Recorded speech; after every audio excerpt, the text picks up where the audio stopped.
News. Great 2 days. Thank you, Patrick. Thank you, guys. And thank you for your support, folks. Where else are you to get stuff like this? We need your support to stay on the air. WorldviewFoundation.com. Take care.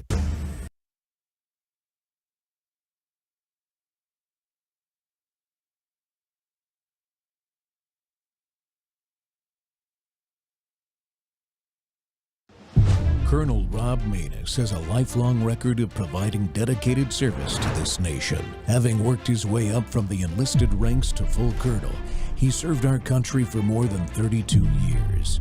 He has served as a bomber squadron commander, bomb disposal technician, Joint Chiefs of Staff operations officer, assisted the national security team with the campaign plan for the global war on terrorism. He authored the first theater nuclear war plan and served as the vice commander of America's largest airborne intelligence wing. Colonel Rob Maness is a true American hero.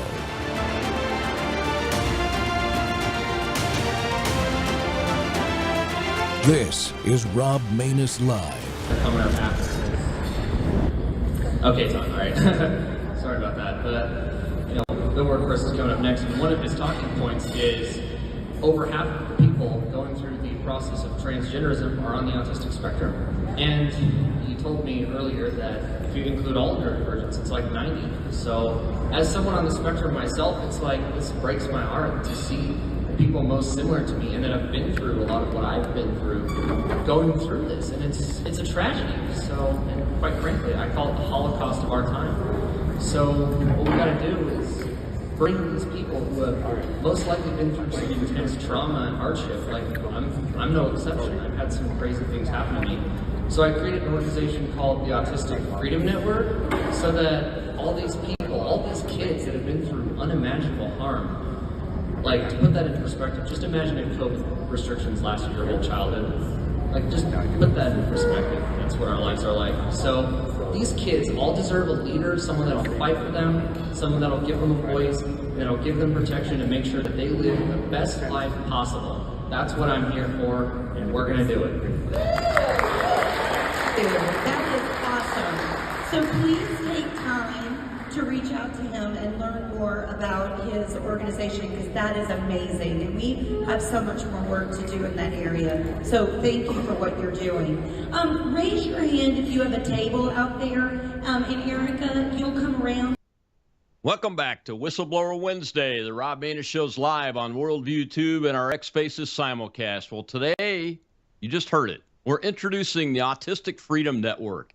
I've made no secret that I'm the dad of an autistic son, a son who I homeschooled from junior high all the way through high school graduation, and the challenges our family and he faced in various government and non-government systems, and what we had to do just to figure out how to help him. That's why I'm very excited to do the show today about the Autistic Freedom Network and have its founder as my guest, who you just saw in that opening video. Why do we need this? Well, I'll let them tell you from their website. Listen up, folks. Quote, people on the autism spectrum have been forgotten for several decades while facing unbelievable abuse. Our struggle is worse than that of a third world country, from the highest rate of social isolation to the highest unemployment rate in the world, to an unbelievable rate of trans identification. The reasons for this struggle go far beyond autism or other neurodivergences alone. We face an inhumane treatment from our doctors, teachers, social workers, and politicians. All of them are using our diagnosis to justify the so-called treatment we're put through, and will cite misconceptions and outright lies to claim it's all evidence-based. To get a picture of what we're dealing with, imagine if COVID lasted your whole childhood from infancy to coming of age. That should give you an idea of what it's like to grow up diagnosed autistic. For those who haven't been diagnosed, the struggles of their neurodivergence go untreated, leading to loneliness and neglect, but they're not usually subject to outright discrimination. In this tragic status quo, the Autistic Freedom Network was founded by Sven Sharpen, my guest today. The AFN vows to make sure that every person on the spectrum or with some other form of neurodivergence like ADHD, OCD, bipolarity is properly supported, treated, and has their biblical and constitutional rights respected first and foremost. No child deserves to grow up without a childhood. And we will end this hardship with the goals that AFN has laid out. Sven, my new friend that I met just a couple of months ago where you gave that speech out in Colorado, welcome to the Rob Maness Show, sir. Yeah, thank you very much for having me. It's a pleasure, it's an honor, and a big blessing. Like, this is God's work right here. So, Oh, it absolutely is. He brought us together, and I'm so grateful for it. Before we go too deep into AFN, the organization itself, talk about your personal experiences in growing up and your personal background and what led you up to this decision to start this great organization. well, I'm gonna make this as brief as I can, but to make an incredibly long story short, I was diagnosed with autism before I turned 2 years old, and in fact, next month will have marked 20 years since I was diagnosed with autism. And in reaction to this diagnosis, my parents were obviously they took me to the doctors. There's no way they didn't. And they were told I had to go through a process called early intervention, which the whole point of which is to prepare you for regular school. But all this really did was take away key toddler development and key playtime away. I mean, it wasn't as bad for me as it was for a lot of other kids on the spectrum, but it still Mm-hmm. took away key development. And, once I did get into kindergarten, not like they it's not like they abused me, but they just didn't really know what they were doing. I was probably the first autistic kid they ever had, honestly. This was like 16 years ago. And it was around the same time I was put on Zoloft. Yes, Zoloft at 5 years old, along with risperidone. There have been scandals over these drugs that I've been put on that I only got off earlier this year, about 6 months ago. And I was put on this at 5 years old, and it went all the way to 21, so I don't even know what it's done to me. So, and then the third one is clonidine, which I'm still getting off of today. And, after this, I was obviously homeschooled for half a year, but then I went back to public school, which turned out to be a mistake because they kept trying to give me infantile assignments. But thank God throughout elementary school, my parents were able to fight off a lot of these crazy people who think that I'm dysfunctional when I'm not. And Mm-hmm. once I got into middle school, it got even worse because, as time went on, especially since Obama was president, and I think schools, not only did they get more funding, but they also got more authoritarian. And I received some pretty bad treatment in middle school. Like, I couldn't really say anything without getting in trouble. And, like, the worst thing they did was they forced me to move schools when I was 14. Like, I couldn't even go to a government school that didn't have what's called an effective needs program, which is what I was forced into from Mm-hmm. my diagnosis. So I was forced to move to another school in a different town. So if you think it's bad that zip code defines your school choice, just wait until you have a diagnosis of something where that's going to be what's determining your school choice. And over the course of the years, like, my parents tried to send me to Christian school, to charter school, or just schools Mm-hmm. that weren't government schools. And every time they were like, oh, we don't know how to deal with autistic kids. That's what I've been told anyway, but there could be something more sinister going on. And in fifth and sixth grade, I was also given preschool level material by the social workers, by the special education people, even though I was smarter than my classmates in both of those grades. But back to when I was forced to move schools for my first year of high school, I was forced to go to another school, and this put me in a really deep depression because I'd spent the last 4 years before that developing some pretty good relationships, many of which I've still been able to hang on to this day. And, like, I almost went trans because of a lot of this. I mean, there were other factors too, but being Mm-hmm. forced to move schools, like, it really, really hurt and put me through an effeminate phase, actually. I mean, there were other things too that Mm-hmm. played a role in this, but thank God I did not ever identify as trans. That would have just been really bad. But in my case, I avoided it, and, thanks to the Lord God Almighty. And but it was still an extremely depressing year. Like I missed my friends for like Hmm. I had suicidal ideations. And the only reason they did this, well, they did this for my autism diagnosis, and my parents were threatened with my failure. They said if he doesn't move schools, he's going to fail. That's pretty much what they were saying. And so my parents were sort of forced to allow this to happen. Hmm. And it was really sad. I mean, I did get back to my friends. This only happened for 1 year, but the damage was done for one, and COVID took out another year and a half of my high school, which, is interesting. COVID itself is only a mere footnote in my story. But, Hmm. I did graduate on time, but I've been trying to just start my life, and then I've realized that most of my peers have gone trans. The things that they went through, that I've went through, a lot of the peers that have went through the same things have all gone trans, and it's just a tragedy considering humans need peers to talk to. We deserve to have neighbors that'll understand us and that we can understand.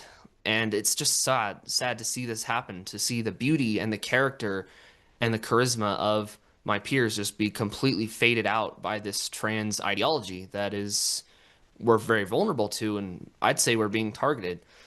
So that's why I founded the Autistic Freedom Network, to fight off not just the trans ideology, but Hmm. fight off all of the horrible policies sponsored by our doctors and politicians and teachers that are putting us through all of this. And we got to do something about it once and for all. We got to fight. Yeah, exactly right, man. I'm glad you started the organization. I wish it had been around, or that I had even thought to start it. But parents are so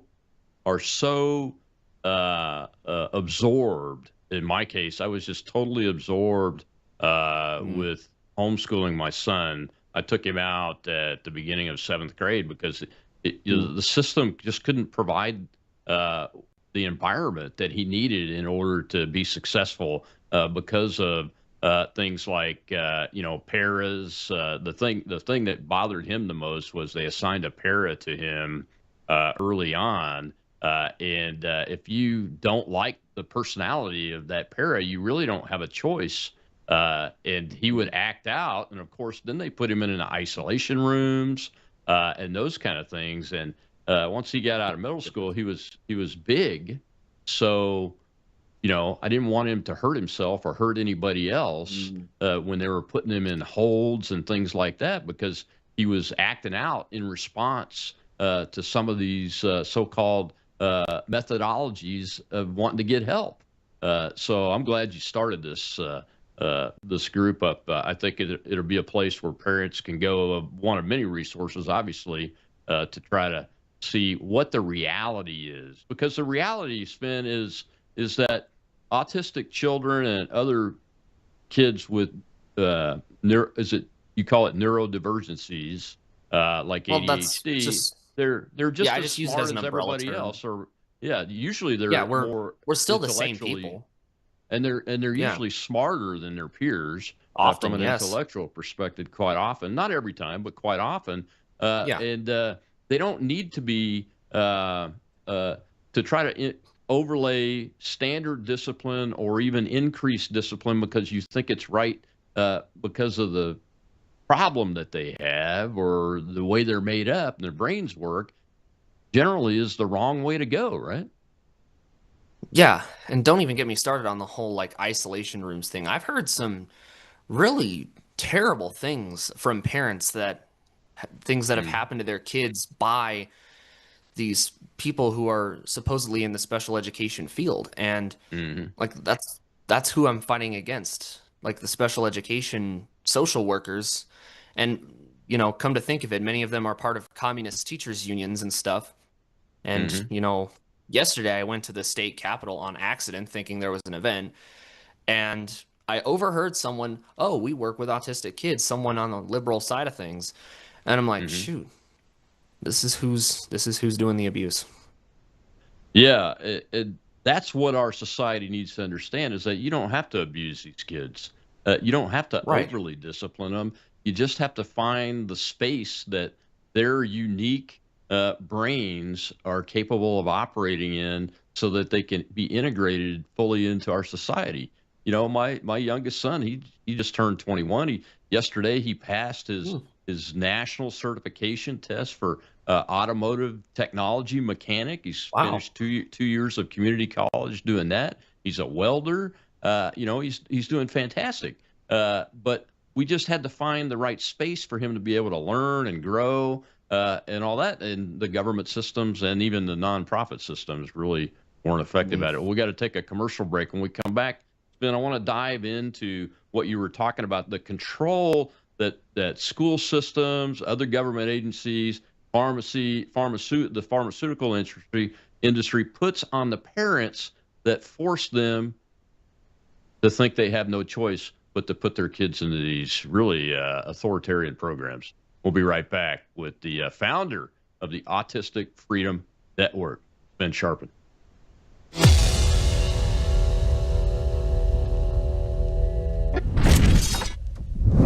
You woke up with a sore throat and a low-grade fever. You know you are getting sick, so here's your choices. You can get sicker and miss work.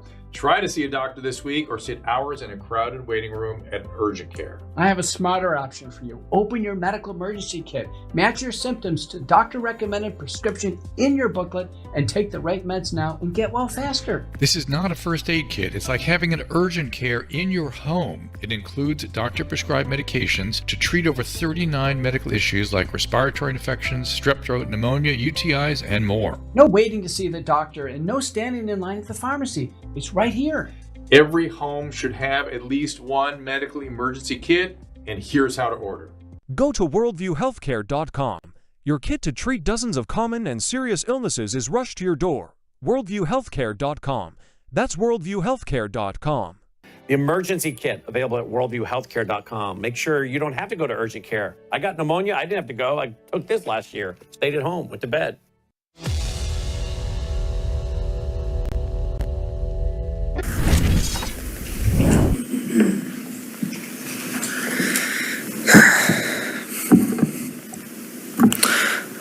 Hello, Douglas County School Board members. My name is Sven Sharpen. I'm a former student, graduated 3 years ago. I'm going to tell you what life is like for a student on the autism spectrum where the district decides how the child is raised, which is why I advocate for an opt-in policy, because parents deserve better and to know exactly what's happening with their kids. I was given preschool level assignments in 5th grade without my parents' consent, and the only reason they know now is because I told them, even though I was smarter than my 5th grade classmates. But this came to a head when I was 14 years old, when Douglas County school board officials, or just school officials in general, decided they were going to choose where I attend school. And I was forced to attend Douglas County High School, not far from here, simply because of my autism diagnosis. And I lost on 4 years of my relationships, completely undone, and an entire year of high school. And this happened because my parents were threatened with my failure if I did not be forced to move. Even though I was not failing, I did really good socially, and Douglas County School District officials took that from me. This caused a serious depression with suicidal ideation, and it felt like my life didn't matter.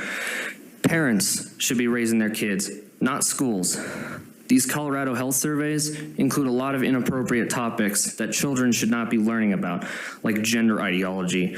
Children shouldn't be forced to participate in this without parental knowledge, let alone consent. I've been trying to find support for what I've been through because of district policies, and I can't find peers because now they're all trans because of frickin' surveys like these, as well as the social hardships that were artificially created.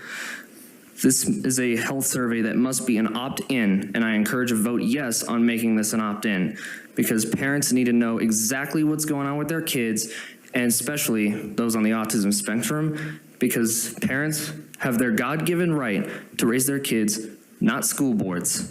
Thank you very much. Thank you. Welcome back to Whistleblower Wednesday. And we've got that man with us today. He's the founder of the Autistic Freedom Network. And Sven, that was a great job at that testimony in that venue there, talking to the government. And one of the things I wanted to ask you a little bit deeper about is this control that government schools try to get over parents. Threatening that you're going to fail is one thing, but what are some of the other specific types of control mechanisms that you have seen or that other people have told you about that folks need to be aware of from these school systems? Yeah, well, there's a whole lot of stuff, and quite frankly, not we need to do more research into this because I don't know all this for sure just yet, and that's what I'm certainly going to be focusing on. But from experience, it's not just the threatening parents with their kids' failure that I've seen. I've seen where schools, you've seen this a ton of times, where schools will cover up what they're doing to kids, like where Hmm. kids get trans behind their backs. And when I was given preschool level material in fifth grade, the school obviously didn't bring that up to my parents. The only reason my parents know about that is because I told them. I'm pretty sure I told them like the day of, or at least in the days following. And like they just cover things up, and they also try to bully people into compliance. The left, just the left as a whole does this, where they Hmm. have some policy that makes no sense, and special education is no different than this. And they have all these messed up rules, and if somebody Hmm. breaks them, like they'll really, you've seen what they do to these kids as a form of quote unquote punishment, even though it's more like abuse, the isolation rooms. And I've seen worse where kids have also been like sat on, they've been physically and verbally harmed, and some have even been labeled as future school shooters, which is just Hmm. absolutely insane. And they do this to a fringe to bully people into compliance. Obviously, I didn't feel threatened when I was being attacked like this. I did stand up for myself and my parents saying, "This isn't right. What are we doing?" And obviously, they don't listen to you. They'll never listen to you. They think you're worthless. Of course, they're not going to listen to you. So, and of course, they have all this government power and they use diagnosis to justify a lot of it, along with the lies Hmm. that we've seen. Our misconceptions. I mean, it might be true for some, but for most, it's not. And it's most certainly being paid for by taxpayer dollars to keep this thing alive. And Hmm. the last thing I'll say is they don't really talk about, first of all, they don't even give you things you should be learning like math, literacy, science, and history. They instead teach about self esteem and SEL, which I've grown to learn is a Marxist indoctrination program.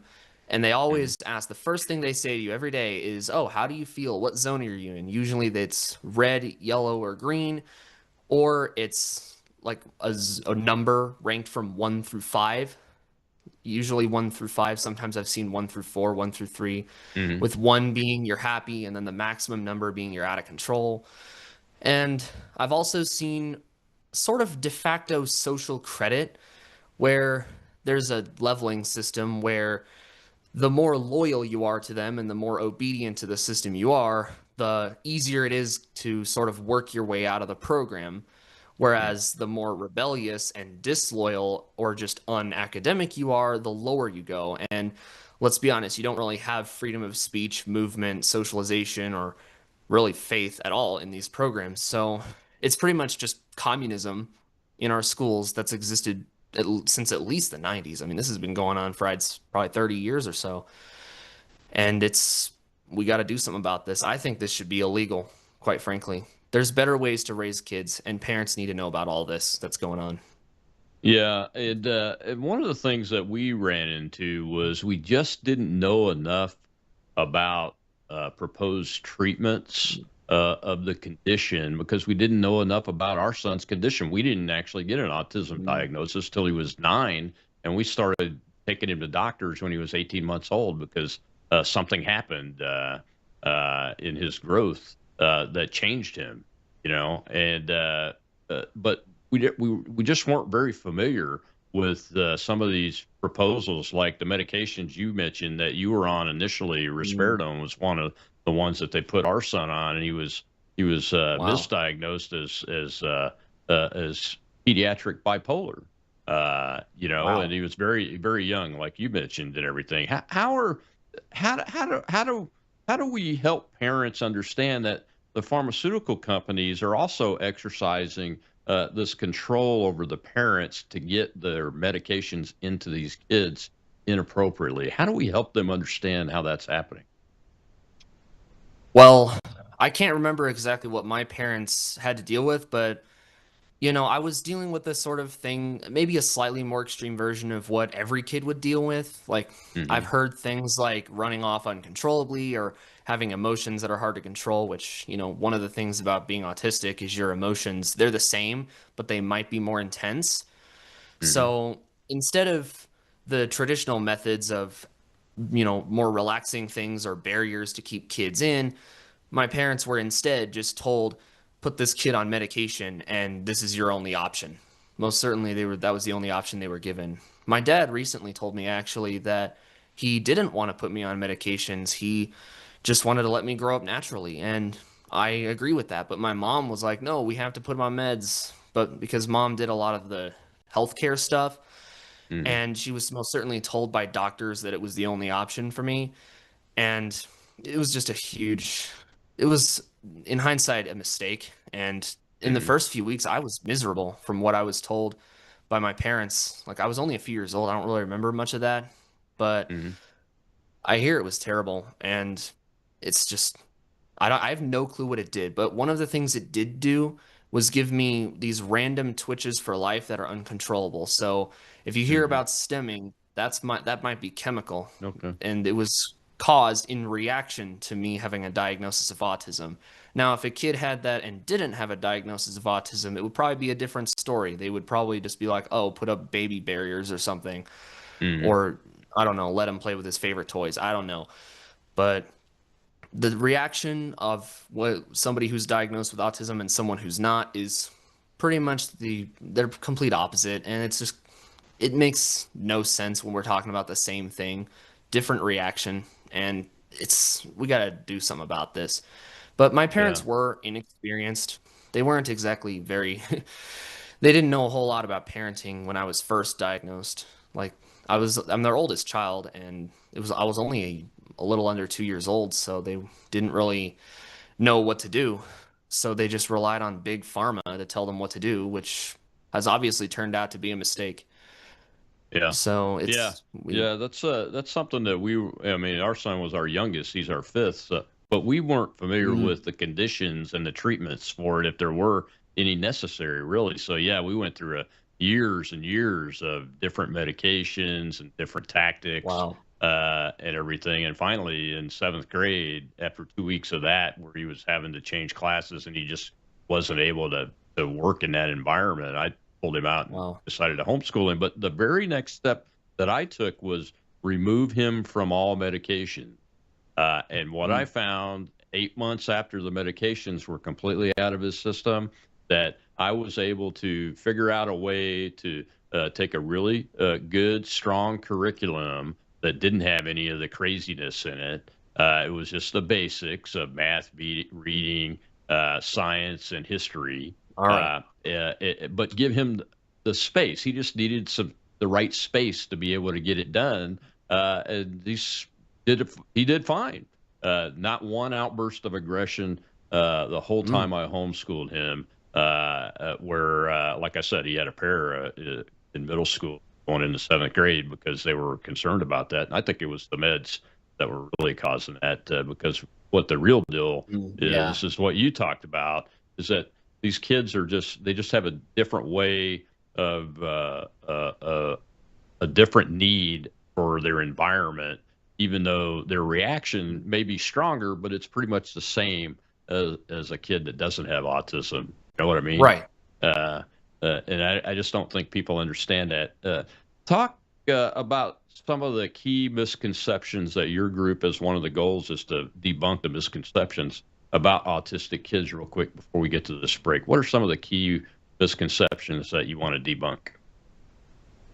Well, there's quite a lot, and I don't have time to talk about them all, but some of the Mm-hmm. most common ones, like, really the most common one is that of a child that is dysfunctional, like a child that can't do anything for themselves, like they're nonverbal, they're Mm-hmm. not potty trained, they're just incapable of living life as it is set up. And I understand that's a real thing. I've seen it myself many times, and I feel terrible Mm-hmm. for them. And I'm glad we've got RFK Jr. to talk about it. But the problem is they think that's me. They thought that was me. And there's a ton of others, like they think we don't have empathy, they think we don't have the same feelings, they think we should be controlled more, they think we have outbursts all the time at random. Like it's really insane the things that have come up from all these misconceptions. Like, and the treatment you're talking about is experimental. Like we don't know the effects of all this, and I'm trying to share it with you right now. And like even to this day, I'm still struggling socially. Like I'd say I'm socially years behind because of what I was put through. So it was all because of the lies that I just mentioned. And there's a whole lot more that, check me out on my YouTube page if you want to see all of that. So Absolutely. yeah. What's your YouTube channel called? It's just Sven Sharpen. Okay, great. Well, we got to take another break. When we come back, I want to dive into this trans issue, because Sven told me that the autistic kids are many, many times more susceptible to falling for the trans hoax than any other group. So I want to get a good understanding of what that means from his perspective. We'll be right back with the founder of Autistic Freedom Network, Sven Sharpen.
What's going on today? Why are we here?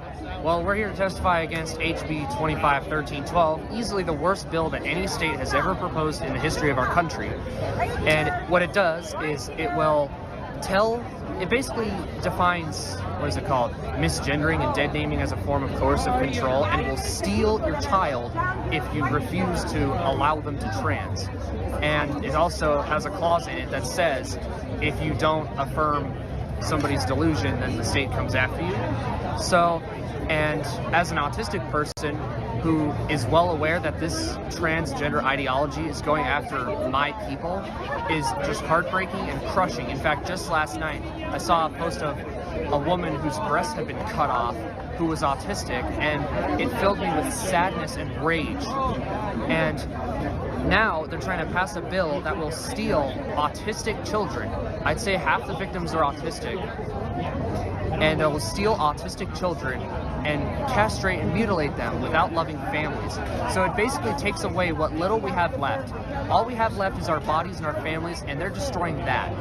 So that's why I'm here, and I think autistic people need a voice. And when it comes to gender ideology, they target us because they know we're vulnerable, they know we struggle, they know that they can easily exploit us for money and votes, so that we can be dependent on Big Pharma for life, and that we could continue to vote for politicians that would pass legislation like this. So this is the issue, and part of the problem is we don't have a voice of our own. There's no community, and I know exactly why autistic people struggle. I've learned, and people don't know the reasons. They'll throw in like, yeah, it's hard for us to fit in because we're a little different, or maybe we have a rigid thinking system, or we're focused on inanimate objects, or our interests and stuff like that. But I know the real reason, and it boils down to authoritarian government repressing us in the schools. And then the trans come in and tell us that we struggle because we're trans. Thank you so much for taking the time to talk to me. Thank you very much. Welcome back to the Rob Maness Show. We're live on Worldview Tube and our X Spaces simulcast with that man right there, the founder of the Autistic Freedom Network, Sven Sharpen, who's a young man that has taken it into his heart, and like every other American has in their basic nature, and has answered the question, well, what can I do about it when we're talking about policy that affects autistic kids and parents? And Sven, this trans ideology thing is something that I learned from you when I met you. I wasn't aware of the significance of the numbers that the autistic kids are overwhelmingly able to be turned trans when they're faced with this ideology and they don't have the proper support. Why is that? Do you know yet why that is? Well, it's for like a whole load of reasons, and some of which we're figuring out now, and others that have been known for quite a while. Like, obviously, because of what we've been put through, it makes us much more vulnerable. Like, if you take away the meaning in someone's life and tell them they're worthless, and then you take away their socialization and their freedom, like, of course they're going to struggle. Like, what do you think's going to happen? And then, the trans cult obviously saw this and we're like, you know what? We've got a ton of people we can indoctrinate with our ideology. And so they've deliberately made it more appealing to us. I'd say it's deliberate. And they make transness, as they call it, they define it in a way that sounds almost exactly like what it's like to grow up autistic. So, of course, they're making this attractive to us, and they're also coming into our communities and saying, "Oh, you're all struggling because you're trans, and autistic people are more likely to be trans." And they've invented an entire new lie that I think will make the others look like compliments by comparison. And it's like the worst thing they're going to do is say that all autistic people are trans and then get a government to mandate that we are all trans. So if you're diagnosed with autism, you wouldn't even have an option. You'd be forced to go through the process whether you want to or not. And, honest to God, I hope that doesn't happen. And since we got Trump back last year, it shouldn't happen. But I'm still going to keep an eye on those politicians in Denver that legislated that horrible bill that I described back in the end of April when they were about to pass it. So it's the worst bill ever. And Gavin Newsom, the guy in California, he vetoed the California equivalent bill, and yet Polis here signed it. So it's like it's become worse than California, and it's even worse than Canada. The event that I was at, Billboard Chris was there, and he says it's even worse than Canada. So it's really bad. And if you're autistic, I mean, this is coming for you. And they're trying to drive a wedge between families and kids. Like, of course, that's their goal. And they certainly do it with the special education stuff. And online, oh boy, if you're cut off from socialization, you're going to be online a lot. Yeah. So, of course, there's a lot of influencers who are trans who made transness seem appealing to people on the spectrum and shared their stories of, oh my gosh, I'm the happiest person ever now that I've gone through the process. And instead, you end up worse off than you were before. And now I'm seeing that a lot of detransitioners are on the spectrum, and including the prominent ones that you've probably seen across all these platforms that we're on. And I've grown to know them pretty well. In fact, I just talked with one of them last week. And, it's a whole load of stories. And it's like, these stories aren't even all that different from mine. I mean, for the detrans women, it's the undiagnosed perspective, which we are hearing a lot of, but the diagnosed perspective is still something that needs to be talked about, especially considering Big Pharma cares more about money and power rather than the well-being of kids.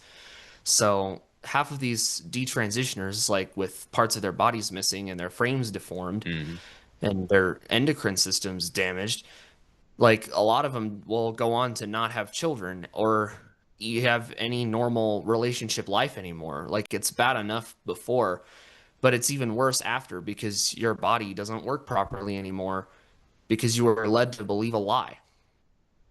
Yeah, I think that's why the suicide rates for post-surgery and post, chemical castration, those kind of activities is so high. I mean, it's higher than even veterans' suicide rates, which is the highest that in society until this trans issue exploded several years ago. You mentioned in the last segment that you were able to defeat that attempt to get you to do that. What's your secret? How did you successfully do that? Well, that was purely the grace of God.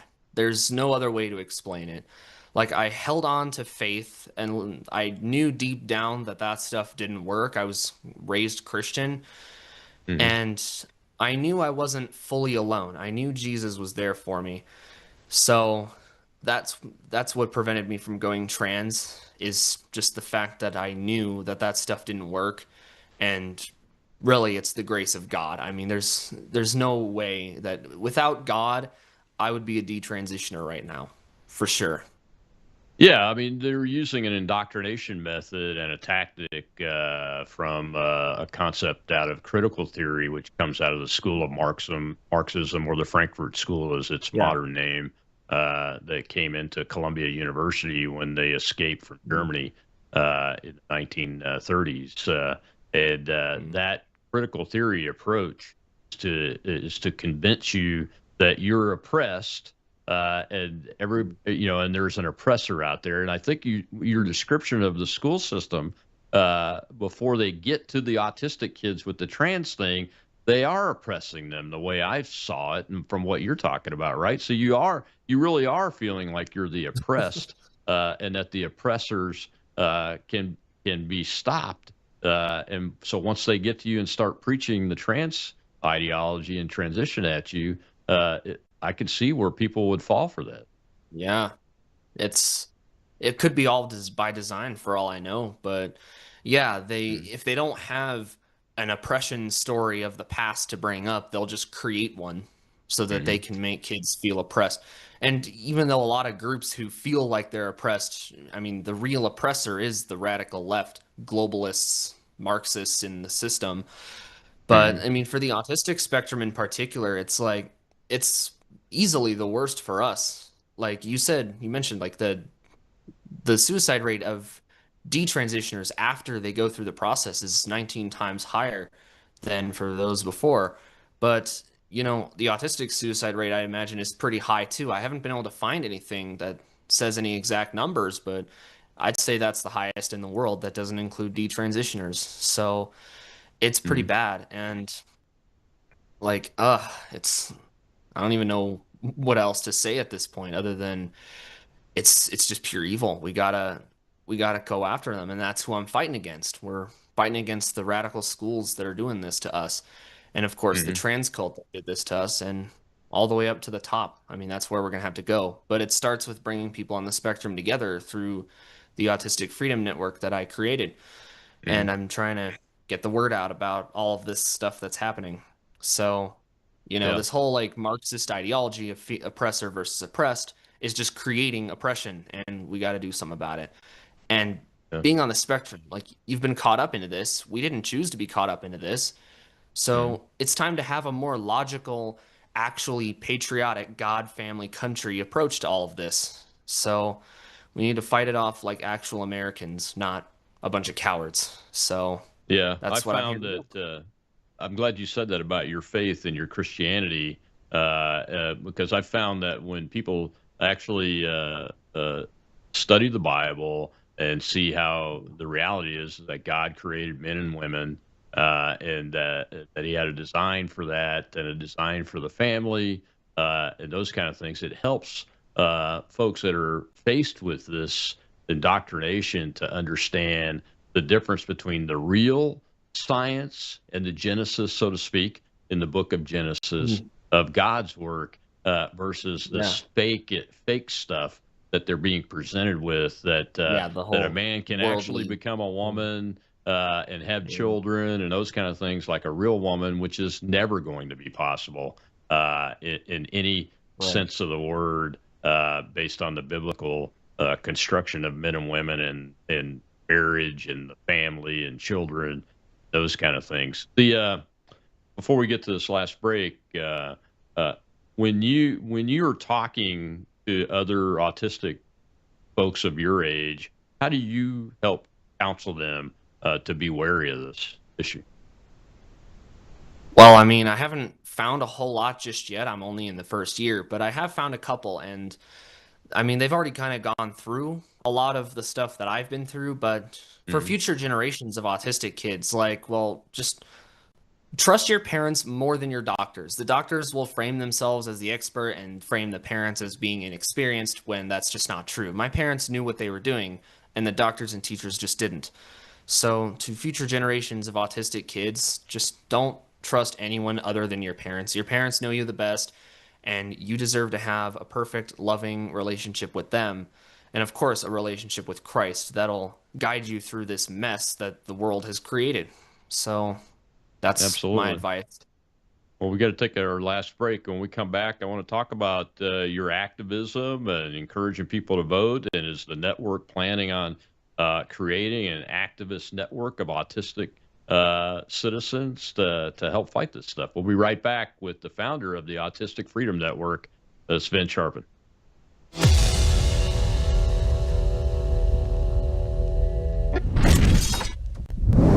News is moving faster than ever, and so are we. Worldview Tube brings you 24/7 live stream coverage and now real-time alerts when it matters most. Once you have the Worldview Tube app installed, exit the app and navigate your way to Settings. In Settings, locate the tab labeled Notifications. Select the Notifications tab. Scroll down until you locate the Worldview Tube app icon. Select the tab, and here you can turn on and customize your notification experience for the Worldview Tube app. News doesn't wait, and neither should you. Turn on push notifications to stay informed. Every headline as it happens.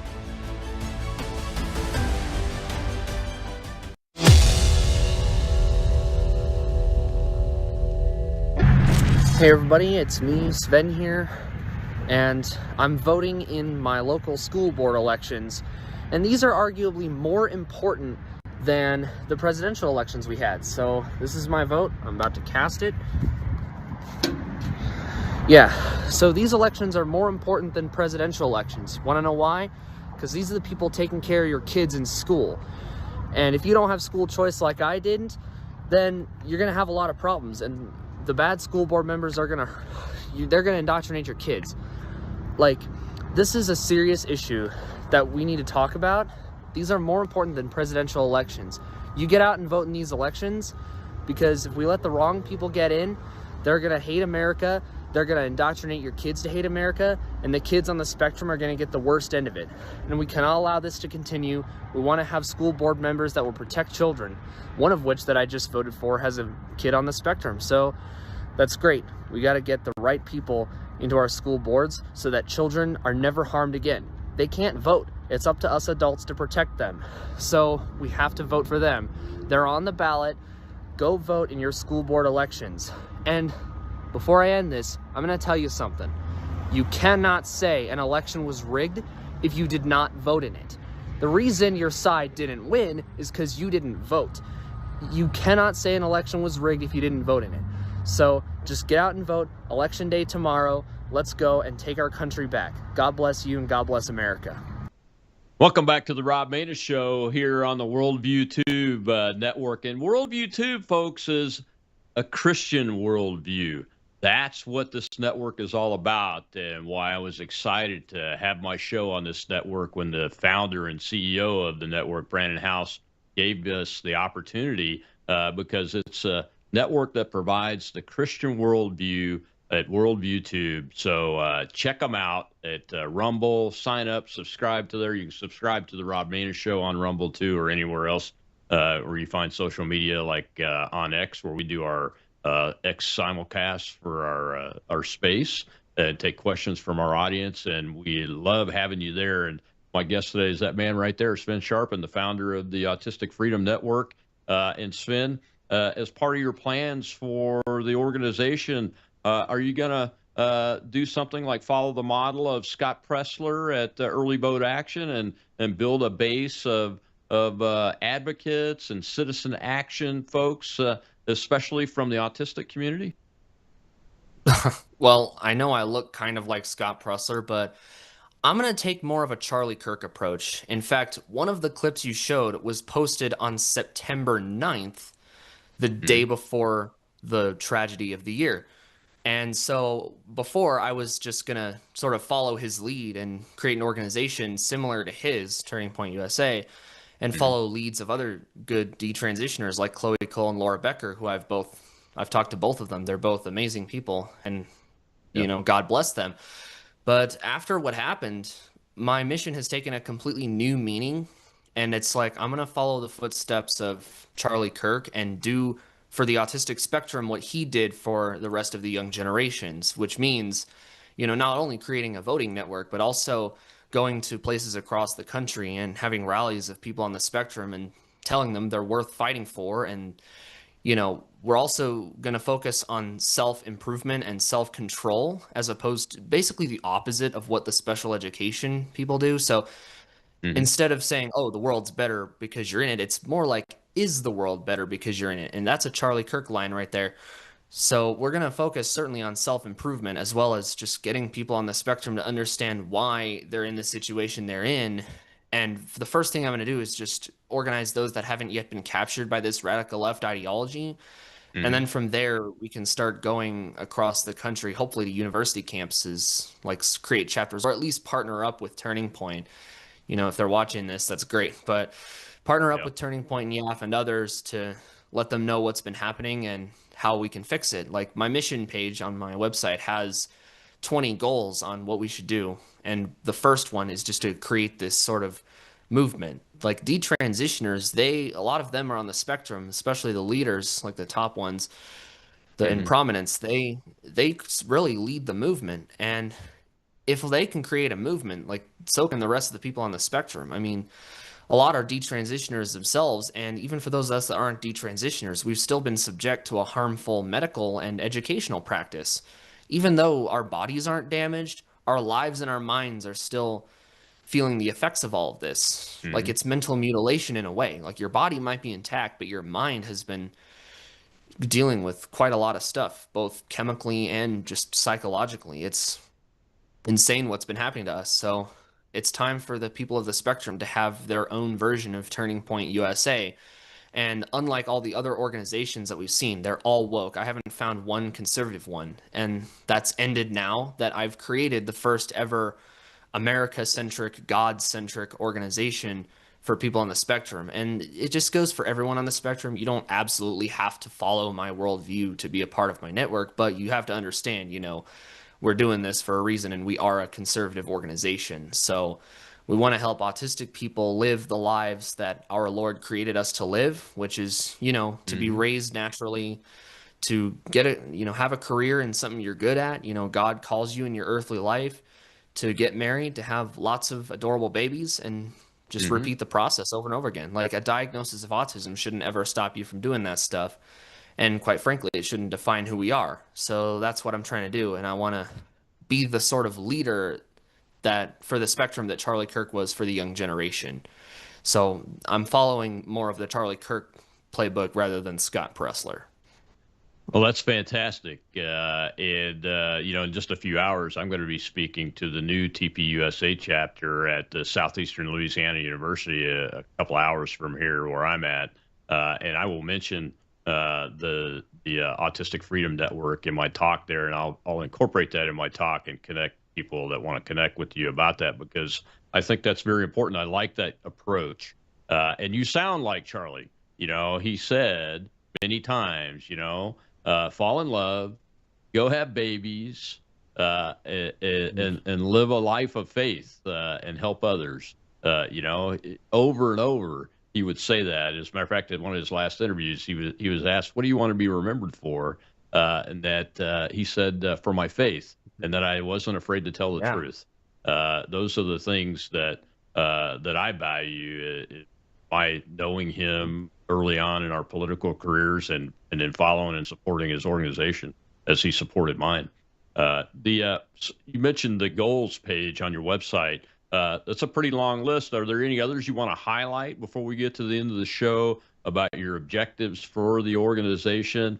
And of course, we want you to tell people how to sign up to the organization and support it too. Yeah.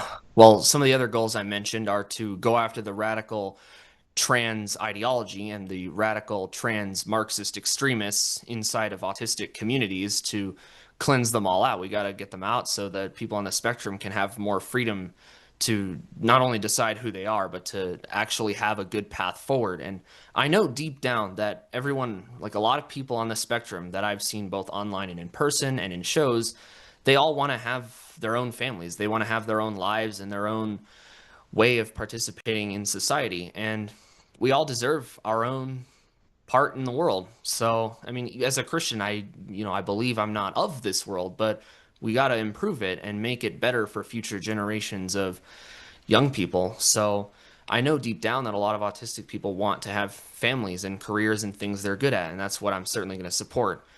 And we're also going to certainly go after this radical special needs cartel. Like, it's practically a term meaning undesirable. It's a cover-up term in my mind.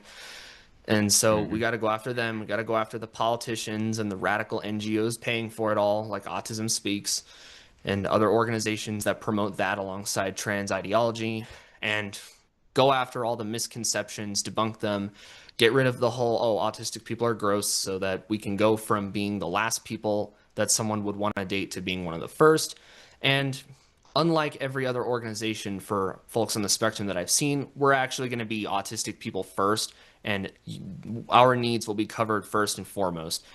And let's be honest, I mean, Charlie Keeble, another guy on the spectrum, he's from the UK. He talked about that we should be proud of to be in the country we live in and to be a part of, America, or I guess Britain, as he's from. But we deserve to be American patriots. We deserve to love Jesus. We deserve to have the life that God created us to live. We deserve to live the American dream. And that's what we're here to fight for, and that's what I'm going to fight for. So, and it starts here and now, and that's what I'm going to do. Do you think that's, again, I couldn't say it any better. I didn't realize until I started talking with you, Sven, that the unemployment rate for autistic men and women is extremely high. It's very difficult for them to get employment opportunities, and they have trouble in the dating each other. So the challenge is much greater to do the things that Charlie said we should all be doing, which is fall in love, have babies, go, work in a field that we want to work in, and be successful, and take care of others through our faith. Are there any programs out there existing now to help autistic people get gainful employment? I mean, there are some, but as I've mentioned earlier, they're all really woke, and others just, I mean, we haven't seen any improvement in the quality of life. Like, there's barely been any change in this massive unemployment rate, and a college degree doesn't even make a difference. It's still the same, which just proves that college is in fact a scam. I've known this since I was like 15 years old. And, obviously we're going to fix this. And of course, focusing on self-improvement is going to help a lot, but also just, again, debunking all the lies, saying there's other lies out there that say we're lazy and disgusting and undesirable. Like, it makes people not want to go out with us. It makes people not want to hire us. I mean, you can not put autism in your resume. I didn't do that, but there's still a lot of other issues because of your past and the problems with the special education. Like, you didn't get a proper education, and you didn't really have much in the way of experience. And it's just the whole way it is now. Like, it's really hard to get a job, just no matter who you are these days. But we deserve to be able to prove skill. Like, it's all based on rigged credentials and hundreds of thousands of dollars of debt. I mean, that's just not worth it. There's a huge shortage in trades, and there's a lot of autistic people that'd be really good at trades. So, and you could make decent money from that.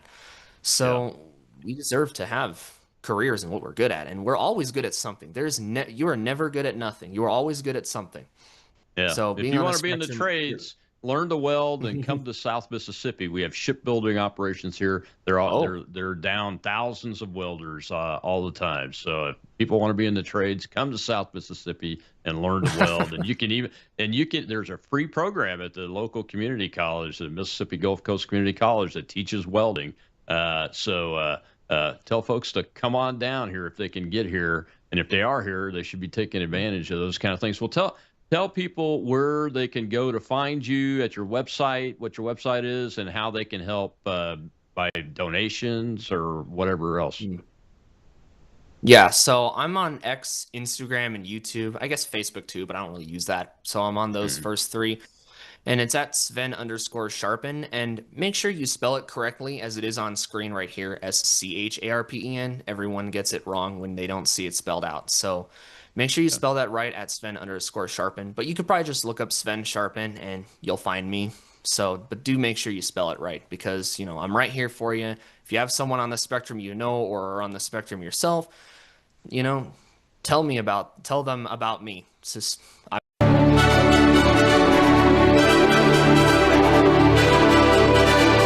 This is Brannon House Live.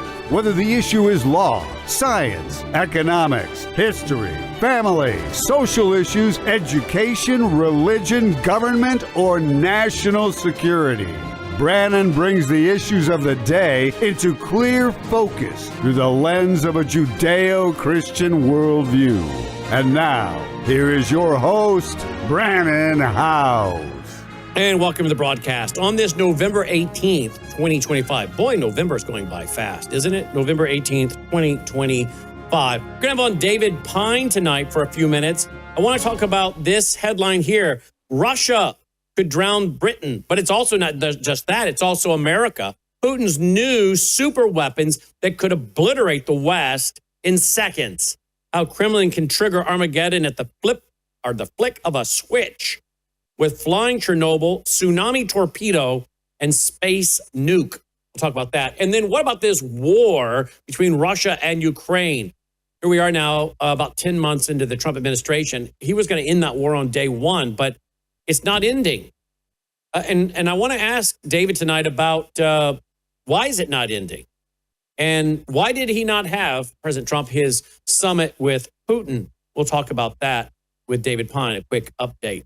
And then, of course, the Crown Prince of Saudi Arabia went to the White House today. We'll bring you some of the footage, and I'm going to talk to Robert Spencer of jihadwatch.org, jihadwatch.org. Why should many of the family members of 9/11 be absolutely incensed today? Who is the Crown Prince? Why is this a problem to be giving this kind of welcome, military jets flying over, all this pomp and circumstance? Why is this a problem? Why is this actually troubling to many of us? You'll hear from Robert Spencer tonight of jihadwatch.org. Greg Abbott signed, I guess, a document today, executive order, claiming Muslim Brotherhood and the Council on American Islamic Relations that they are a foreign terrorist and transnational criminal organization. I'm going to ask Robert about this. Is this just more posturing by Greg Abbott? And then Annie Cyrus has got to come on for a few minutes. I got to let poor Annie vent because she's beside herself today, and rightfully so, over what she's also been seeing. And I want to get her take on it as well, what happened today at the White House. Okay? Let's see. Now, I guess the House passed the bill to let out the Epstein list. And apparently, it's also now passed the Senate. Let's see. I think I have a video here, a little video. Here we go. Listen to this. Listen. Here we go. Just happened just a little bit earlier. Without objection, so ordered. The Senate has now passed the Epstein bill as soon as it comes. There you go. So they're going to pass it, or they have passed it. Which one is it, Logan? They passed it. So now it goes to Trump's signature. I guess he's going to sign it. Curious will be to see if everything's in there. Or did they clean it up? I don't know. President Trump was on a roll. I don't know when this was, the other day. On Air Force One. Got upset with a lady that asked a question. Listen to this. You're going to find out what did he know with respect to Bill Clinton, with respect to the head of Harvard, with respect to all of those people that he knew, including J.P. Morgan Chase. Yeah, Jennifer, go ahead. Incriminating in the file, sir. Quiet. Woo! What? Venezuela's quiet piggy. Quiet piggy.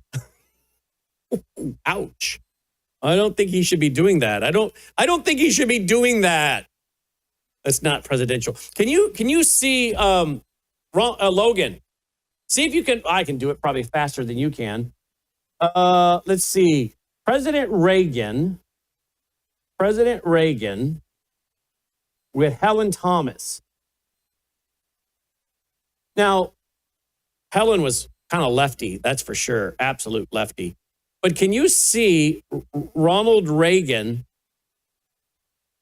talking that way to Helen Thomas?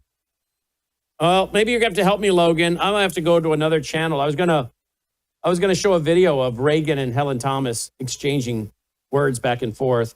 Because, boy, and Sam Donaldson did the same thing to poor President Reagan.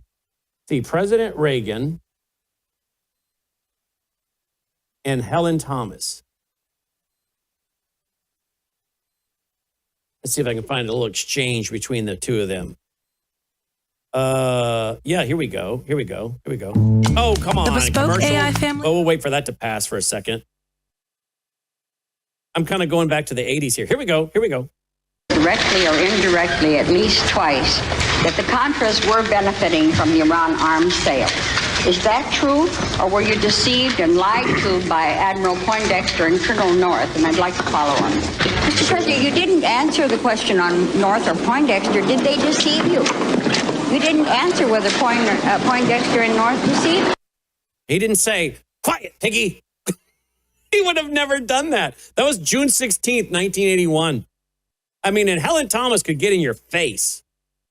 But he didn't do that kind of thing. He tried to stay presidential. But, yeah, I've never quite seen a president do those kind of things. I would think Melania would be telling him, don't do that kind of stuff. There's a midterm coming up.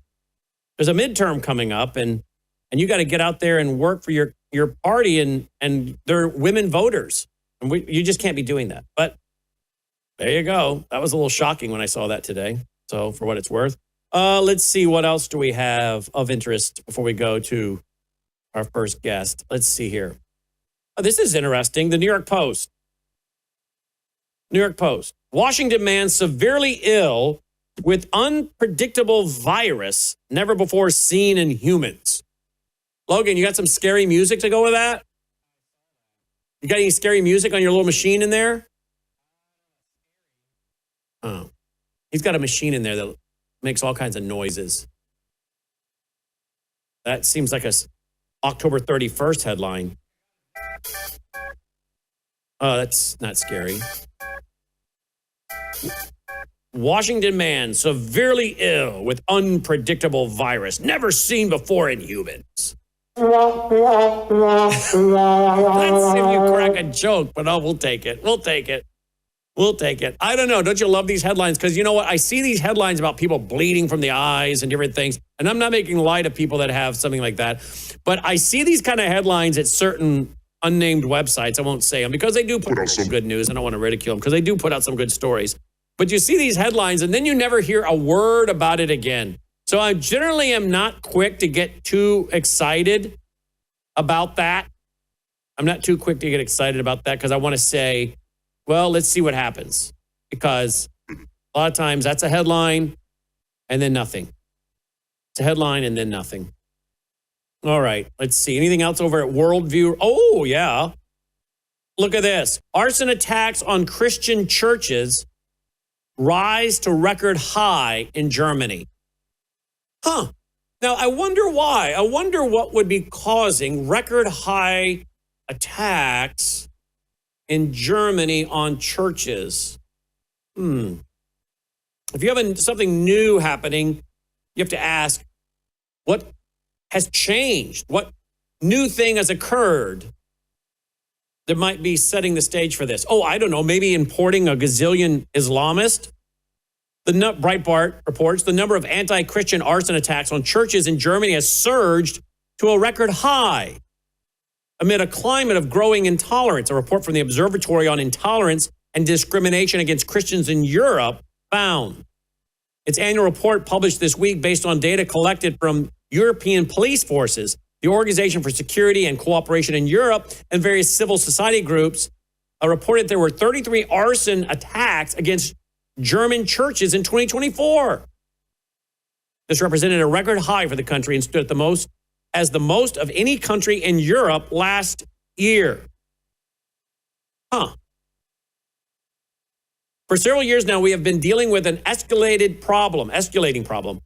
Excrement in holy water fonts and confessionals, decapitated statues of Christ and saints, cigarette butts and other litter in front of devotional images, damaged prayer and hymn books, overturned pews, smashed windows, altar pieces, and entire altars destroyed by arson.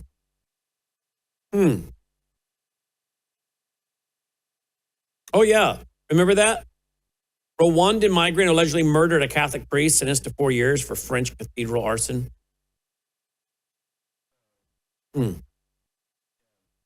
Well, I think it has to do with all the illegals you bring in there, all the troublemakers. And I bet you some of these might be Islamist. I don't know. Probably not all of them. Paris, churches targeted by arson attacks 3 times within days. Wow, that's one headline. So there you go. That's in the news.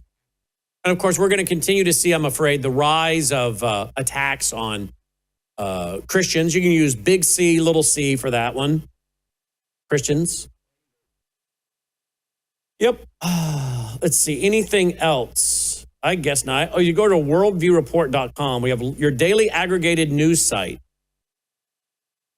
Your daily aggregated news site. Let's see here. Oh, this is good news. I got to say something positive about the Trump administration. I really appreciate this. I'm not kidding. ICE partners launch initiative to protect 450,000 children from unvetted sponsors. Immigration and Customs, or ICE, launched an initiative aimed at protecting these 450,000 who were illegally smuggled into the United States and then placed with unvetted sponsors. You know, we dealt with this topic a lot with Tara Rodas. So I got to say, good job. Thank you, Trump administration. Thank you. I told you guys, when I see something I like, I want to say it. When I see something I don't like, I got to say it. This is something I'm very happy about. Thank you, President Trump and the Trump administration, for leading the efforts here to find out where these 450,000 children are and if they're safe. I guess they're doing welfare checks on nearly 500,000 children to ensure they are living safely and not subjected to any exploitation, so says the DHS. Well, I'm all for that. I think that's a very good idea. Let's see.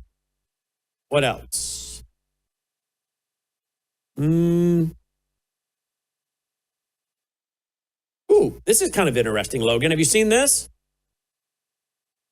This is the, look at this. Have you seen this, Logan? The Economist magazine. This is their magazine cover. The World Ahead 2026. Well, there you go. What do you see in there? I see a raised fist with a handcuff around it. I see a rocket. Now, Logan, I see a ship here that looks like, that almost looks, that one on the far left there, doesn't that look like a cargo container with rockets coming off of it? Who's talked about that, Logan? Yeah, me. It's in my movie Sabotage in 2018, the Club K cargo system. That's interesting. What do the economists know? Oh, and you know what's interesting, folks? Look at this. The satellite, Logan. What's the satellite doing? It's sending a signal down to the cargo container. Do you know that's exactly what I talk about in my documentary, Siege, or Sabotage in 2018. That the lid, do you have any of that footage, Logan? You can roll that in there? Maybe, I know it's short notice, I know. But in that documentary, I show how a lid pops up on the Club K cargo system. And up pops 2 to 4 silos. that can have missiles on them with small miniaturized nuclear weapons on the end, known as a beach ball. The technology was actually developed, I think, by a guy out of Iraq.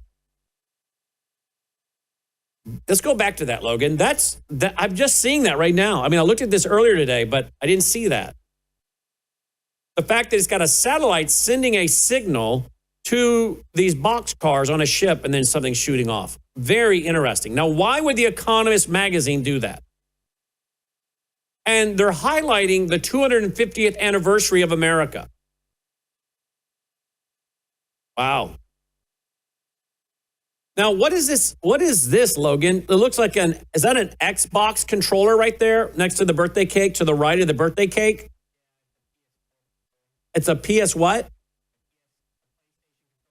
Hey, PlayStation controller? What's the line going to?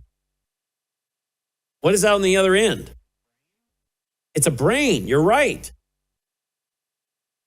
Huh. You're going to hook your brain to the video games. Notice the two tanks. One on the right, the red, one on the left. You know what else I'm seeing here, Logan? Look at that on the far right. On the far right there. What is that? That guy is holding what looks to be like a shoulder-launched, like man pads. Shoulder-launched missiles. That's what that looks like. What are they trying to tell us? You got the dollar sign in red. Can't be a good sign. Anybody else noticing anything? I see a lot of syringes. And then we just reported on some guy with a virus never seen in humans before tonight. Who knows? Look at this. That's a gavel in the center there, the red gavel coming down, and it's cracking the piece of wood that it's being hammered on. Got somebody voting there. See that. Robots, see that. Stock markets all over the place. I see that. Is anything else jumping out? You got the robotic dogs. I see that up the top. Looks like Zelensky over here on the far right. You got a submarine, an eyepiece of a submarine sticking up out of the water. Plenty of satellites orbiting. I get that. I guess the one that disturbs me the most, though, is what looks like the Club K car, the satellite sending a signal to it, because that's exactly what's in my documentary. That you get a satellite command, can open the lid, and they could shoot these things off in the U.S. And we have no defense system for this. We don't have like an Iron Dome here. I bet you I'm missing something, but that's the stuff that's jumping out at me the most. I see Xi Jinping, what looks to be Benjamin Netanyahu. That's the one that jumps out. What's that? The person at the bottom? Which one? I don't know either. What's that guy like is that a robot carrying a box? I don't know what that's about. I mean, I guess that's taking all your jobs. But yeah, the one that gets me the most is the Club K car. I'm just seeing that on the air. I did not have time to look at this as closely as I should have before we went on the air, but wow. That's The Economist magazine, The World Ahead 2026. Well, save this in the archive. We may be coming back to this. You know, the elite, the globalists like to kind of predict stuff. So who knows? Who knows? Anyway, there you go. That's all at worldviewreport.com, your daily aggregated news site. All right. Hey, before we get started tonight, look at this right here. I drink it every day. It's called Gatatana. It's a plankton. It's all natural, nothing added. I take a scoop. I drink it every day because one scoop is the equivalent of 90 billion plant cells. Goes down to your cellular level, the mitochondria, to feed your cells, boost your immune system, and help you fight off the bad stuff. And there's a lot of science behind this. And you know, the guy that developed it, I'm not making claims, but the guy that developed it had a terminal cancer case.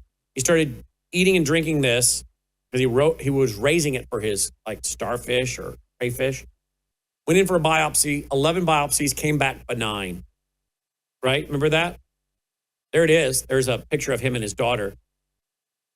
Terminal diagnosis. He went on to live another 10 years, I'm told, retired to Hawaii. That's how Global Plankton Alliance was born. And Melissa and I drink this every day, one scoop in water. We give half a scoop to Dolly. Can we go to the Dolly cam, Logan? No? Because that's a great shot of her right now. Oh, she just woke up. Oh, you fixed it? Well, it's too late. But she was falling off her bed, so sound asleep. But the blood was running to her head, so she sat up. Get every bit of this. There you go. All right. MelissaHouseGPA.com. I think it's a great way to support us and your health at the same time. Of course, all our other sponsors, you know them. I'm not going to belabor the point. Got to keep going here tonight. All the other sponsors are there at worldviewtube.com/sponsors, worldviewtube.com/sponsors. By the way, a lot of these things make great Christmas gifts. A satellite phone, solar generator, bulletproof backpack, and so much more. I would not be without plenty of pharmaceuticals, as in the antibiotics. I would definitely be stocking up on those. Actually, you could barter with those, folks. Something happens to our economy, or there's a war or cyber attack. By the way, we were down for a while today. One of the companies we use went down and took down a lot of big companies for a while, didn't it, Logan? Including X. We were down too. So is that a cyber attack? I don't know. But folks, if they cyber attack the grid, we go down for a while and you need antibiotics, will you have them on hand? I will. What if you wanted to barter with them? I would order extra and barter with these things. I would also be bartering with freeze-dried food. In fact, why don't you go over there real quick, worldviewstore.com, worldviewstore.com, 3 months, 6 months, a year, 2 years. I have 3 years worth of freeze-dried food at least, because I want to be able to barter with it if I want to, okay? Not only, this is real food, by the way, real food. It's good. We put it in front of people, they've eaten it, they didn't even know. They didn't even know that it was freeze-dried food until we told them. But I would order enough of this to be able to barter with it. The dollar goes kaput. People are realizing the dollar's losing value, and you can buy more today than you can next week. They're going to run to the store, start buying things they know they need. Your stores are going to go bare. Not to mention with food inflation, what are you going to do if we move into hyperinflation like they did in Venezuela a few years ago? Literally, the middle class were eating out of garbage trucks. I have the video. It's in my documentary, Siege. So I would have plenty of freeze-dried food on hand. And I would also not only use it for that, but I'd use it for bartering if I have to, because people have to have food. So do what you want. This is a great way to support us and yourself. Worldviewstore.com, worldviewstore.com. All right, Worldview Store. And we have the heaters and the ovens and all kinds of other stuff as well. Worldviewstore.com. There she is. Yeah, there she is. The other shot was better, though. She was laying off the bed. But Dolly, hello. You say hello to your fam? The fam. Fam's saying hello to you tonight, Dolly. Yeah, back to sleep. All right. Yeah, that big sigh. You see that big sigh she let out? Yeah, life is rough, isn't it, Dolly? You have it so hard. All right. Worldviewstore.com, worldviewstore.com. Let's get started. Joining me now is Robert Spencer of jihadwatch.org. Well, we got plenty to talk about with the Crown Prince in Washington, D.C. today, getting the royal treatment at the White House. Take a look at this, please.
All right, let's stop right there.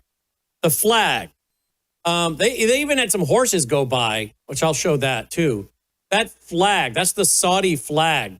Well, it sure looks awfully similar to the flag of Hamas, does it not?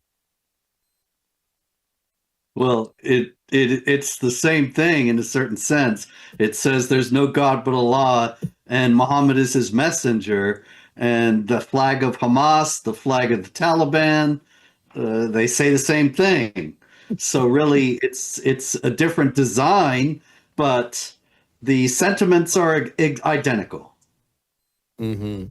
How does it make you feel seeing that all over the White House there and next to our American flag? Let's say Robert Spencer was president. Number one, would you have welcomed this guy to the White House, this Saudi prince, number one? And number two, if you felt like you needed to meet with him for some reason, would you be doing all of this and having his flag everywhere, knowing what it says and what it's really declaring?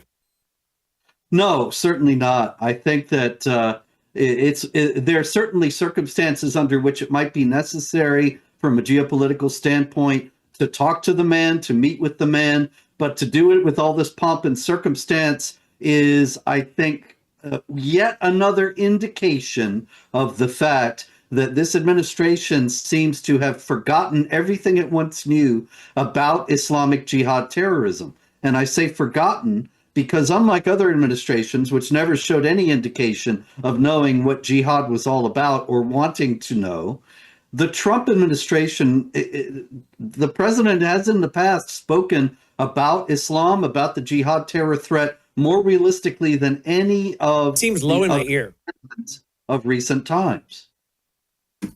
Wow. Well, here's another video. Here's one. This kind of bothered me. There's the horses with that flag too. I don't know. I just don't like seeing our guys carrying that flag. I'm sorry. Yeah. You agree? It does. Right. Yeah, absolutely. Also, when have we seen this kind of ceremony, this kind of pageantry with other heads of state who visited? I don't remember seeing this with Netanyahu or with Zelensky or with the President Macron of France or anybody else when they've come to the White House. So why is this guy getting this lavish treatment? He's the last one who should have gotten it. Yeah, I agree. Now, this guy is also, we'll get into what he's been accused of, but most Americans, have they forgotten about Saudi Arabia's role in 9/11, Iran? Wasn't it Saudi Arabia that didn't stamp their passports? That was Iran that didn't stamp their passports, so you would see Iran on there. But the Saudi government had to be involved with these hijackers in some way, right? Their hands weren't wasn't just like, oh, some rogue Americans go do something. Can't always blame the government. But I'm believing that the Saudis had to have some involvement in the 9/11 attacks, right? There's a great deal of circumstantial evidence there. For one thing, the fact that the Saudi involvement was redacted for so many years. While George W. Bush was there holding hands with King Abdullah of Saudi Arabia, while the U.S. continued to act as if Saudi Arabia is a reliable ally, in the middle of all that, the 28 pages of the 9/11 Commission report about Saudi involvement were completely covered up. Finally, under heavy pressure, the Obama administration released some of it. We saw that some of the hijackers had high-level connections to people in the Saudi government, that there were all kinds of questionable things going on. Like, I can even tell you one from my own experience. I knew a guy who was very ill. He's since passed away. And he was at the Mayo Clinic the whole summer of 2001. And he told me after 9/11 that everybody else that was there was Saudi princes at the Mayo, because they wanted the best healthcare in the world. So they're at the Mayo Clinic. And that on the morning of September 11th, 2001, he woke up, he goes downstairs, and the place is empty. The Saudis have all cleared out. And that was before the news hit of the planes hitting the towers. And so, you know, that's just one little thing. There's hundreds of pieces of evidence like that. And indications that Prince Bandar, that others were involved at a very high level, or at least were in touch with the hijackers. And yet there's never been any accountability, never been any acknowledgement on the part of the US government, primarily because we have such extensive business dealings with the Saudis, and especially during the Biden regime and the Obama administration before it, there was the attempt to end domestic energy production and make us completely dependent upon the Saudis. So the last thing they wanted to do was antagonize them, although, of course, Joe Biden ended up doing that anyway. I think we have a clip from some of the 9/11 families, don't we, on this today, guys? Okay. I would love to see if we could find some clips of any of the 9/11 families, if anyone can find those. I don't know if any of the 9/11 families are out saying anything today. I don't know, but I would think I would be if I had a family member I lost in any of those attacks. I don't know if you're referring, Logan, to the ABC clip, but here's the ABC clip. Listen to this. Here we go. Mr. President, why wait for Congress to release the Epstein files? Why not just do it now? You know, it's not the question that I mind, it's your attitude. I think you are a terrible reporter. It's the way you ask these questions. You start off with a man who's highly respected, asking him a horrible, insubordinate, and just a terrible question. And you could even ask that same exact question nicely. You're all psyched up. Somebody psychs you over at ABC. They're going to psych it. You're a terrible person and a terrible reporter. As far as the Epstein files is, I have nothing to do with Jeffrey Epstein. I threw him out of my club many years ago because I thought he was a sick pervert. But I guess I turned out to be right. But you know who does have? Bill Clinton, Larry Summers, who ran Harvard, was with him every single night, every single weekend. They lived together. They went to his island many times. I never did. Andrew Weissman, I hear. All these guys were friends of his. You don't even talk about those people. You just keep going on the Epstein files. And what the Epstein is a Democrat hoax to try and get me not to be able to talk about the $21 trillion that I talked about today. It's a hoax. Now, I just got a little report, and I put it in my pocket, of all the money that he's given to Democrats. He gave me none, zero, no money to me, but he gave money to Democrats. And people are wise to your hoax, and ABC's your company, your crappy company, is one of the perpetrators. And I'll tell you something. So why not just sign it now? I think the license should be taken away from ABC because your news is so fake and it's so wrong. And we have a great commissioner, the chairman, who should look at that, because I think when you come in and when you're 97% negative to Trump, and then Trump wins the election in a landslide, that means obviously your news is not credible, and you're not credible as a reporter. So I've answered your question. You should go and look at the Democrats who received money from Epstein, who spent their time. Larry Summers was with him all the time. That creep of the fund guy was with him all the time. What's his name? Reid Hoffman. Who? Reid Hoffman. I don't know Reid Hoffman, but I know he spends a lot of money on the radical left. Reid Hoffman, in my opinion, should be under investigation. He's a sleazebag. And those are the people, but they don't get any press, they don't get any news, and you're not after the radical left because you're a radical left network. But I think the way you ask a question with the anger and the meanness is terrible. You ought to go back and learn how to be a reporter. No more questions. Well, that was longer than I expected and related mostly to Jeffrey Epstein. But I wanted to go ahead and let it play because what do you think the prince is thinking sitting there? What the prince is thinking probably is that it's amazing how these Americans tolerate this to start with, because the Saudi government doesn't even get that far. They don't have any kind of free press. They don't have anything remotely approaching a free press. So the idea of MBS, the crown prince there, Mohammed bin Salman, or his father, the king, engaging with any journalists in that way is inconceivable. At the same time, of course, it's a wonderful thing to see because Trump was entirely right. Although I did note that he did scold, and I think this must be the reason for showing the clip now, is that he did upbraid the reporter for asking him about Jamal Khashoggi, the Washington Post reporter who was murdered in the Saudi embassy in Turkey a few years back when he went in to get some papers related to his marriage. And so that is something that has been a stain on the Saudi regime's human rights record. I think it's entirely legitimate to ask the question. At the same time, I thought it was entirely legitimate for Trump to lay into ABC in that way. So it's kind of a shame that it was all mixed up together, because it would actually be good to see MBS explain what the deal was with Jamal Khashoggi. He just says he had nothing to do with it, as if it were some sort of a spontaneous thing happening in the Saudi embassy. Spontaneous murders don't happen in the Saudi embassy. This is a highly authoritarian state. And so it strains credulity for him to claim some distance from that. Now, Jamal Khashoggi was not a good man.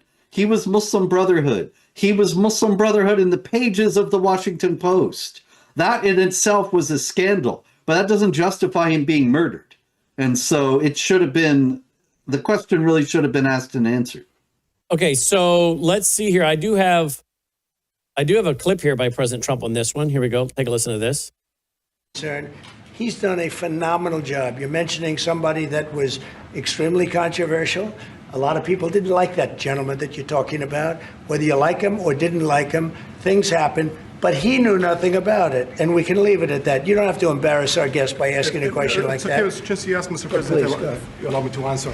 I feel painful about, Okay, so he's upset. President Trump was upset that the press asked about it. But if you let the press in, don't you think the press is going to ask that question, for Pete's sake? I mean, that's what reporters do, right?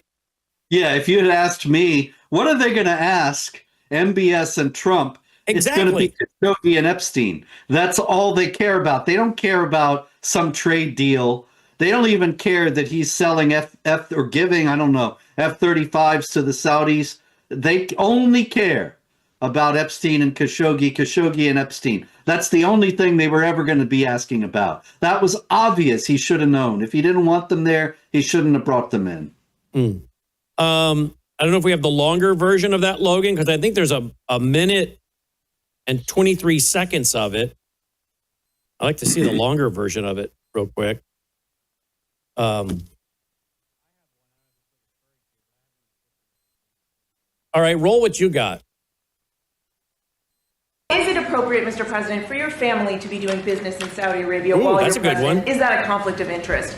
And Your Royal Highness, the U.S. intelligence concluded that you orchestrated the brutal murder of a journalist. 9/11 families are furious that you are here in the Oval Office. Why should Americans trust you? And the same to you, Mr. President. Now, who are you with? I'm with ABC News, sir. You're with who? ABC News, sir. Fake news. ABC fake news. One of the worst in the business. But I'll answer your question. Thank you.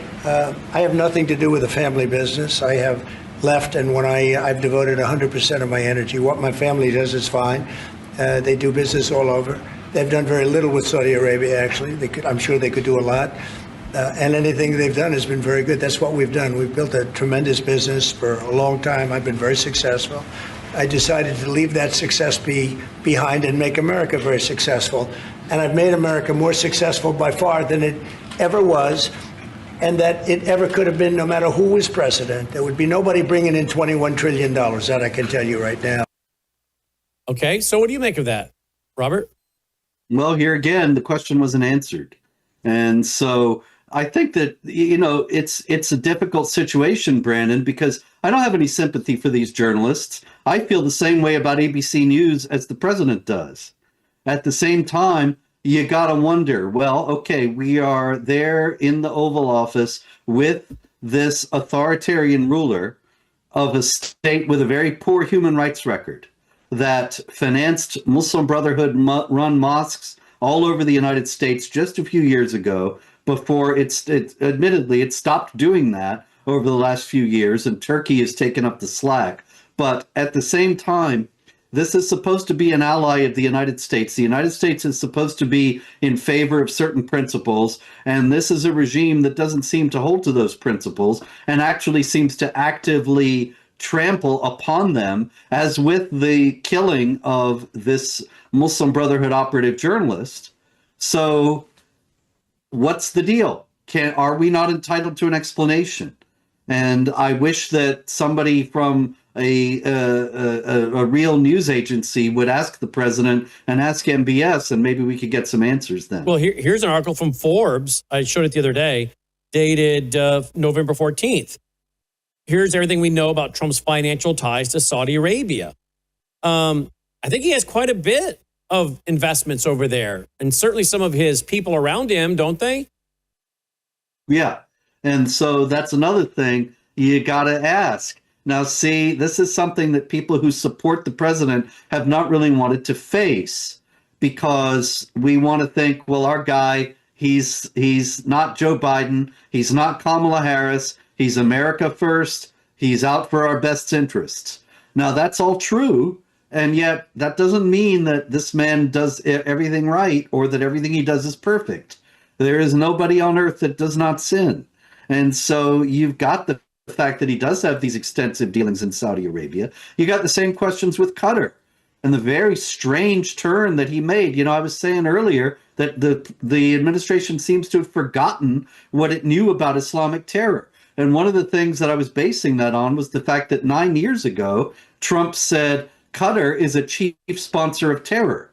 And now they're our great ally, and they're helping sort out what's going to happen in Gaza.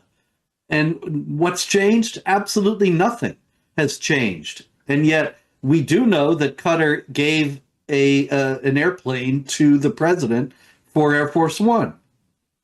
So is it legitimate to ask that if there was some untoward activity going on here? And it's not, here again, it's a shame that the inquiry is foreclosed from the start, because the Democrats, in their authoritarianism and their fascism, they pursued Trump through the courts in a lot of bogus lawsuits for years.